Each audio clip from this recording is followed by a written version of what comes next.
အခန်းနှစ် basic electricity အခန်းမှာဆိုလို့ရှိရင်ဒီကျွန်တော်တို့ဘာတွေလေ့လာရမလဲဆိုလို့ရှိရင်ဒီအခန်းထဲမှာဆိုလို့ရှိရင်ဒီအရာဝတ္ထုလေးရဲ့အသေးငယ်ဆုံးစိတ်ပိုင်းလေးတွေပေါ့နော်အဲ့တော့ molecules တွေ atom တွေအကြောင်းတွေပြီးတော့လို့ရှိရင်ဒီသူ့ရဲ့လှုပ်ဆောင်ပုံပေါ့နော်ဒီ electron သဘောတရားတွေသူ့ရဲ့နောက်တစ်ခုဒီ electrostatic charges ပေါ့နော်ဒီ electrostatic charge ဒီကျွန်တော်တို့လျှက်စစ်တော့လျှက်စစ်ပဲဒါပေမဲ့အလွန်သိငယ်တဲ့ဒီလျှက်စစ်အမုံအမွှားလေးတွေအကြောင်းတွေပေါ့နော်နောက်တစ်ခုကဒီ conductor insulator အကြောင်းအနေငယ်ဒီမှာ chapter 2မှာလေ့လာမှာဖြစ်ပါတယ်အဲ့တော့ molecules နဲ့ atom မှာဆိုလို့ရှိရင် electricity ဆိုတာကဘာလဲပေါ့နော် electricity ဒီဘယ်ကစလာလဲဆိုတော့လျှက်စစ်ဆိုတဲ့စကားလုံးလေးကိုသူကဘယ်ကစလာလဲဆိုတဲ့အကြောင်းအရာလေးကိုကျွန်တော်အဓိပ္ပာယ်ဖွင့်ဆိုထားပါတယ်နောက်ပြီးတော့ဒီလျှက်စစ်ဆိုတာဘာလဲဆိုလို့ရှိရင်ဒီ electron လေးတွေရွေ့လျားနေတဲ့အခြေအနေပေါ့နော်ဒါကိုလည်းဒီ electricity လို့ခေါ်တယ်အဲ့တော့ဒီအဲ့မှာကျွန်တော်တို့စပြီးတော့ဒီအရာဝတ္ထုဆိုတဲ့အကြောင်းအရာတွေကို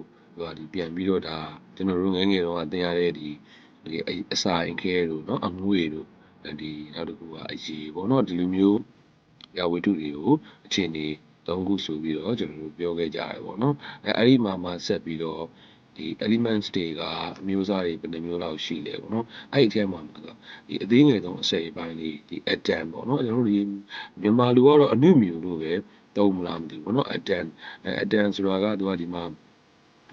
အပင်ကိုကုန်တက်ပြီးတော့ရှိနေတယ်သူဖြစ်နိုင်ဆုံးအသေးငယ်ဆုံးအစိတ်အပိုင်းကိုရောက်ရှိသွားတယ်ပေါ့နော်အဲ့တော့ဒီအကြောင်းအရာကိုဆက်ပြီးတော့ဒီကျွန်တော်တို့ဒီမှာဆက်ပြီးတော့ကျွန်တော်ပေါ်ပြထားတယ်ဒါပေမဲ့အခြေခံမှာပဲပေါ့နော်ဒါက chemistry ကိုလေ့လာတယ်ဘာလဲရတယ်မဟုတ်ဘူးကျွန်တော်တို့က electrical ကိုလေ့လာနေတာဒီဟာကကျွန်တော်တို့တချို့အကြောင်းအရာတွေကသိထိုက်တဲ့အကြောင်းအရာတွေဖြစ်တဲ့အတွက်ဒီချင်းကဲရတာပေါ့နော်အဲ့တော့ဒီမှာဒီ H2O ဆိုလို့ရှိရင်သူက compound ပေါ့နော် compound လို့ခေါ်တယ်အဲ့တော့ atom မျိုးစားတွေကိုဖွဲ့ထားတာပေါ့နော်ဒီမှာဆိုလို့ရှိရင်နောက်တစ်ခုဒီမှာကျွန်တော်တို့ဒီ atom ပေါ့နော် atom မှာအဓိကတော့ဒီ atom တစ်လုံးအသေးငယ်ဆုံးမုံမွှားလေးမှာထပ်ပြီးခွဲလိုက်တဲ့အခါကျရင်ဘာတွေပါမလဲဆိုတော့ဒီ electron ပေါ့နောက်တစ်ခုဒီ neutron proton အဲ့မှာအဲ့လိုမျိုးဒီအစိပ်ပိုင်းလေးကျွန်တော်တို့မမြင်ရဘူးပေါ့နော်မျက်လုံးနဲ့မမြင်ရဘူးအရန်သေးငယ်လုံးနဲ့ဒီအမုံမွှားတွေအဲ့မှာဒီ electron ဆိုတာကသူကဒီဘယ်လိုမျိုးလဲဆိုတော့လက်ပတ်နေအောင်နော်ဘာလို့လက်ပတ်နေရလဲဆိုလို့ရှိရင်အလယ်မှာရှိနေတဲ့သူကဒီ neutron ပေါ့အဲ့တော့အလယ်မှာဆိုလို့ရှိရင်သူကဒီဘာရှိနေသေးလဲဆိုလို့ရှိရင်ဒီ hydrogen မှာဆိုလို့ရှိရင် proton ထဲမှာတစ်ခုပဲရှိရပါတော့ဒီ helium မှာတော့ proton နှလုံးပေါ့နော် proton နှလုံးရှိရအဲ့ဒါဟုတ်ဒီမှာပေးထားပါတယ်ပေါ့နော်အဲ့တော့ဒါကျွန်တော်တို့ဒီပါဇရက်ခုနပြောသလိုမျိုးကျွန်တော်တို့ electronic ပါဇရက်ကိုလေ့လာရတော့မဟုတ်ဘူး electrical ဆိုပေမဲ့လည်းပဲဒီအကြောင်းအရာလေးတွေကဘူတုတအနေနဲ့သိသင့်တာဖြစ်တဲ့အတွက်ကြောင့်မလို့ထည့်ပြီးရေးပေးထားပါတယ်အဲ့တော့ဒီအဲ့ဟာကိုဘယ်သူတွေကစတွေ့ခဲ့လဲပေါ့နော်ဒါသူ့ရဲ့နာမည်လေးတွေနဲ့ကျွန်တော်ပြန်ပြီးတော့ဒီပြန်မျှဝေထားပါတယ်ဒီမှာဆိုလို့ရှိရင်ဒီJohn Dalton ပေါ့နော်နောက်မှသူက J.J. Thomson တို့ပါလို့ဒါကျွန်တော်တို့နာမည်လေးတွေကြားဦးနေတဲ့အားလေးတွေကိုဒီကျွန်တော်ပုံလေးနဲ့ဆက်လက်ပေါ်ပြပေးထားဖြစ်ပါတယ်အဲ့တော့အဲ့မှာဆိုလို့ရှိရင်ဒီ electricity သဘောတရားကကျွန်တော်ဒီဘယ်ကြရလဲဆိုတော့ဒီ Michael Faraday တို့နောက်တစ်ခုဒီ Joseph Henry တို့နောက် George Ohm အဲ့လိုဟာမျိုးတွေသူတို့တွေရပြီးတော့စမ်းသပ်နေကြတဲ့အချိန်ပေါ့နော်အချိန်နေ1900ကျော်လောက်ပေါ့နော်1900ကျော်လောက်ကဖြစ်တယ်ပြီးကမှကျွန်တော်ဒီမှာနာမည်ကြီးရဲ့ဒီ David သိပ္ပံပညာရှင်ဒီ Bohr ပေါ့နော်ကျွန်တော်တို့ကအဲ့မှာသူကဒီသူကမှစပြီးတော့ဒီ electron ဘယ်လိုပြောမလဲ electron balance ပေါ့တော့ Bohr model လို့လည်းသုံးတယ်ဗျကျွန်တော်တို့အဲ့မှာဆိုလို့ရှိရင်တော့ဒီသူ့ရဲ့သူဘယ်လိုမျိုးပြောထားရဲဆိုတဲ့အကြောင်းအရာလေးတွေကိုဒီမှာအနေနဲ့ဒီမှာပေါ်ပြထားပါတယ်အဲ့တော့အပြင်မဲ့ဆုံးပတ်လည်မှာသူ electron တစ်လုံးကပတ်နေတယ်ပေါ့နော်ပြီးတော့ဒီအလယ်မှာတော့သူ nucleus ရှိတယ် nucleus အထဲမှာပဲသူကဒီ neutron နဲ့ proton တွေဆိုပြီးတော့ရှိနေတာဒါပေမဲ့လည်းအရေးအတွက်ကတော့ဒီ atom မျိုးစားတစ်ခုနဲ့တစ်ခုနဲ့မတူတဲ့အပေါ်မှာမူတည်ပြီးတော့electron ကဘယ်နှလုံးလဲ proton ကဘယ်နှလုံးလဲပေါ့နော်ဒီလိုမျိုးတော့ပြန်ကွဲမှာပေါ့အဲ့တော့ပတ်လန်းတွေကတော့ဒီ electron ပတ်လန်းတွေပေါ့နော် အဲ့တော့ဒီမှာဒီ share ဆိုတော့သူ့ရဲ့ electron ပတ်လမ်းကြောင်းလေးပေါ့နော်အဲ့တော့ဒီလမ်းကြောင်းတစ်ခုမှာဘယ်နှလုံးရှိလှည့်ပတ်လို့ရလဲဆိုတာလေသူကဒီ 2m square တယ် 2m square နဲ့သူကသတ်မှတ်တာဆိုတယ်ဒါတွေလည်းအရင်တော့ဟိုအရေးကြီးတဲ့ဟာတော့မဟုတ်ဘူးပေါ့နော်ဒါပေမဲ့ကျွန်တော်တို့ဒါပြန်ပြီးတော့ဒီအကြောင်းအရာလေးကိုပြန်ပြီးတော့အသေးစိတ်လေးပြန်ပြီးတော့ရှင်းပြပေးထားတာပေါ့နော်အဲ့တော့ဒီသူ့ရဲ့ဒီအဲ့လိုမျိုးဒီအပြင်ဘက်ဆုံးဒီအလွှာပေါ့နော်အပြင်ဘက်ဆုံးအလွှာအဲ့တော့ဒီ share မှာဆိုလို့ရှိရင်သူအပြင်ဘက်ဆုံးအလွှာမှာရှိတဲ့ electron တွေကအပြင်ကိုခုန်ထွက်ဖို့အတွက်သူက energy ပိုများတယ်ပေါ့နော်ခုန်ထွက်ဖို့လွယ်တယ်ဘာလို့လဲဆိုတော့ဒီအတွင်းထဲက nucleus ကဆွဲတာဝေးလို့ပေါ့နော်အဲ့တော့ဒီဟာဆိုလို့ရှိရင်သူကဒီအပြင်ဘက်ဆုံးကျွန်တော်တို့ဒီ silicon တို့ကျွန်တော်တို့ copper ပေါ့နော် copper တို့ပါလို့ဆိုလို့ရှိရင်သူကဒီအပြင်ဘက်ဆုံးအလွှာမှာအပြင်ဘက်ဆုံး share မှာဆိုလို့ရှိရင် electron တစ်လုံးမှရှိရလားမသိဘူးဒါတော့ကျွန်တော်သိကြတော့မမှတ်မိတော့ဘူးပေါ့နော်ကျွန်တော်မှတ်မိတာကတော့ဒီမှာဆိုလို့ရှိရင်ဒီ electron အပြင်ဘက်ဆုံးအလွှာမှာရှိတဲ့ electron တွေကဒီသူ့ရဲ့ဒီဆွဲထား nucleus ကဆွဲထားတဲ့ပမာဏနေတယ်ပေါ့နော်ဒါကြောင့်မလို့အပြင်ကိုခုန်ထွက်ဖို့လွယ်တယ်ပေါ့နော်ဒီလိုမျိုးဒီလိုဟာလေးတွေမှတ်မိထားတယ်ဒီမှာအဲ့လိုမျိုးပြင်ပဆုံးအလွှာဆိုလို့ရှိရင်ဒီမှာတော့ balance share ပေါ့နော်ဒီမှာပြင်ပဆုံးအလွှာမှာရှိတဲ့ဟာတော့ balance electron ပေါ့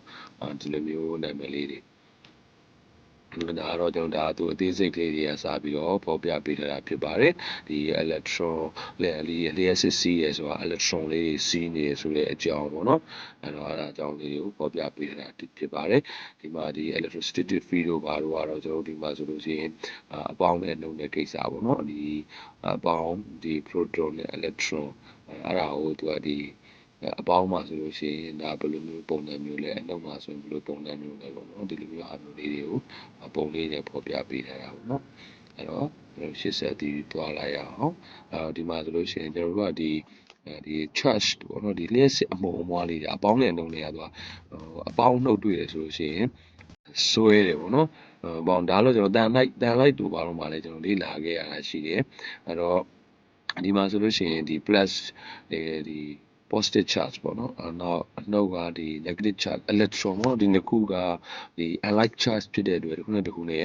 ဆွဲတယ်ပေါ့နော်အဲ့တော့အပေါင်းအကောင်တွေကဒီအနှုတ်ကိုတွားတာပေါ့နော်အဲ့လိုမျိုးပုံစံမျိုးအဲ့တော့ဒါ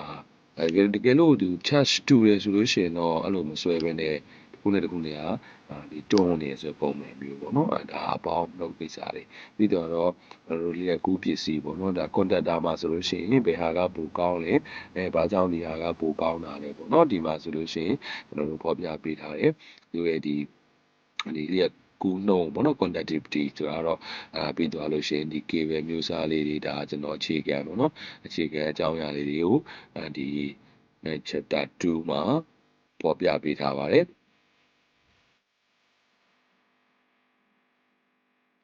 အဲ့တော့နောက်တစ်ခုကဒီ conductor တွေမှာဆိုလို့ရှိရင်ကျွန်တော်တို့ရှိမှာအများစုသုံးတာကဒီကြိုးအမြင်လေးတွေနဲ့ပေါ့နော် stranded လို့ခေါ်တယ် stranded conductor လို့ခေါ်တယ်အဲ့တော့ solid conductor တော့တွေ့သုံးနေပဲတော်တော်နေတယ်တွေ့ရနေတယ်ဒီ stranded conductor တွေမှာဆိုလို့ရှိရင်ကြိုး9ချောင်း19ချောင်း39ချောင်းစသည်တဖြစ်ပေါ့နော်သူကလိန်ထားတယ်အဲ့တော့ဘယ်မှာအများဆုံးတွေ့ရလဲဆိုလို့ရှိရင်ဒီ flexible cable တွေပေါ့နော် flexible cable တွေမှာကြိုးအမြင်လေးတွေကိုလုပ်ထားတယ်နောက်တစ်ခုကျွန်တော်တို့အိမ်တွေမှာသုံးနေတဲ့ဒီ Daniel ဆင်တဲ့ 1.5 2.5 ပေါ့နော်ဒီလိုမျိုးကြိုးတွေ729 736 7တခုခုအဲ့လိုမျိုးဆိုရင်သူက stranded ပေါ့နော်ဒီမှာဆိုလို့ရှိရင်ဒါကတော့ single strand ဆိုတာဒါ single strand ဆိုတော့ solid cable ကိုပြောတာပေါ့နော်တခုရရှိတာဒါကျွန်တော်တို့သုံးနေကြကြိုး9ချောင်းပါတယ်ဒီဟာပေါ့နော်အဲ့တော့ဒါဆိုလို့ရှိရင်ကျွန်တော်ဒါဒီ table မှာဆိုလို့ရှိရင်ဥပမာ2.5ဆိုရင်တကယ်လို့ဒါကျွန်တော်ရှေ့မှာ stranded ဖြစ်ခဲ့တယ်ဆိုလို့ရှိရင်နောက်ကဒီတခုကဒီမှာဆိုရင်ကျိုးက1.78 mm ပေါ့နော်သူကမီလီမီတာနဲ့ပေါ်ထားတာဆိုတော့ဒါသူ့ရဲ့ဒီဟိုတာကိုပြောတာပေါ့နော်သူဘယ်လိုလုပ်ထားလဲဆိုတော့တကယ်လို့စစ်ဆိုလို့ရှိရင်ကျိုး9မြင်ပါမယ်ပေါ့ဗျာဒီနောက်က9မြင်ပါပြီတမြင်ရဲ့မီလီမီတာ1.04တမြင်ရဲ့မီလီမီတာပေါ့နော်ဒါကျွန်တော်တို့မီလီမီတာနဲ့ဖော်ပြတာ7029လို့ပါလို့ဆိုတာ inch လက်မနဲ့ဖော်ပြတာပေါ့နော် ဒီမှာဆိုလို့ရှိရင်ကျွန်တော်တို့ဒီ joy area ပေါ့နော် joy area ကိုသူကဘယ်လိုမျိုးလဲပြန်သတ်မှတ်လဲဆိုလို့ရှိရင်သူ area ပြီးသွားလို့ရှိရင် diameter ပေါ့နော်ဒီမှာသူပြန်ပြီးတော့တွက်တဲ့အကြောင်းအရာလေးတွေအကြောင်းအရာလေးတွေကိုဘယ်လိုတွက်လဲဆိုတာတဲ့ဗျာသူကဒီမှာ4 mm square ဆိုလို့ရှိရင်ကျွန်တော်တို့7085ပေါ့နော်ဒါဆိုလို့ရှိရင်0.85 mmဒါဒီ millimeter ကိုပြန်ပြီးတော့တွက်တဲ့ပုံစံမျိုးပေါ့နော်လျက်ကပစ္စည်းဆိုလို့ရှိရင်လည်းကျွန်တော်တို့ကဒါပုံမှန်ဆိုလို့ရှိရင်အများကြီးထိတွေ့နေရတဲ့ဒီ insulator တွေပေါ့နော်ကျိုးမှာဆိုလို့ရှိရင်ကာဗာတွေပါတယ်လက်စစ်အသုံးဆောင်ပစ္စည်းတွေမှာလည်းလူကတရက်ထိတွေ့လို့မရအောင်ကျွန်တော်တို့ဒါဖုံးကာတွေပါတယ်ပေါ့နော်ဒါတွေအကုန်လုံးဝင်တော့ insulator လို့သုံးတာတော့ insulator ထဲမှာမှဘယ် insulator မျိုးအစားကိုသုံးနေရလဲပေါ့နော် rubber လား PVC လား plastic လားဒီလိုဟာမျိုးတွေအကြောင်းတွေတခုကဘာကွာလဲပေါ့နော်သူရဲ့ဒီဂုံသက်တီနောက်တစ်ခုအသုံးချတဲ့နေရာပေါ့နော်ဒါလေးတွေကိုကျွန်တော်ဒီ chapter 2မှာဒီဘုဒ္ဓတာဖြစ်နေပေါ်ပြထားပါတယ်